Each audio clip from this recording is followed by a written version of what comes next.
that chewy bakery style cookies with gooey centers, it begins here.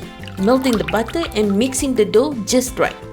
And using both light brown and white sugar is what makes the difference. Brown keeps the cookies moist and chewy, while white gives those crispy edges. And the trick here is mixing until it turns pale and thick. That's how you know your base is light but still strong enough to hold the filling.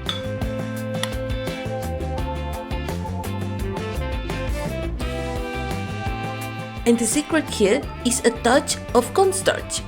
It's what keeps these cookies soft and chewy in the middle while the edges bake up just right.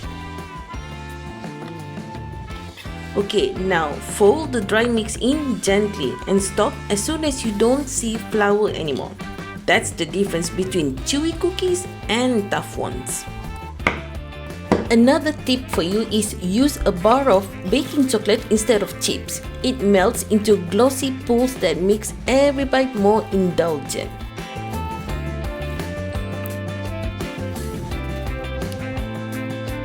As you can see, the dough is soft, but don't worry, that's exactly how it should be. Press it into a rectangle slab before we freeze it for more or less 15 minutes.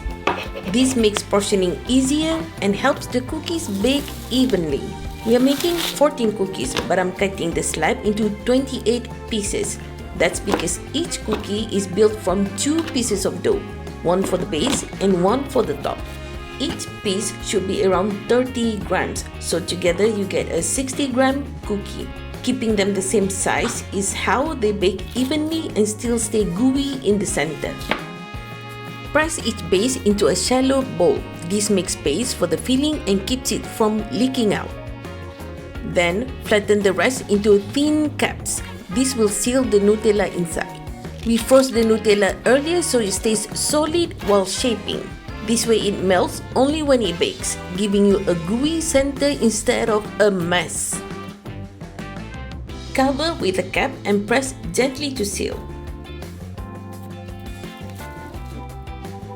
Pinch the seams together and shape into a puck. A few pinches on top create texture that bakes into those signature rippled edges. Chill the shaped cookies before baking. This helps them hold their form and keeps the centers perfectly soft. Right out of the oven, they look puffy, but give them a few minutes. As they cool, they sink, crack, and ripple into their final form. And with the ripples and that gooey Nutella inside are what make them pure bakery style cookies that you can easily make at home. Now go on, bake a batch and you'll see how fast they'll disappear.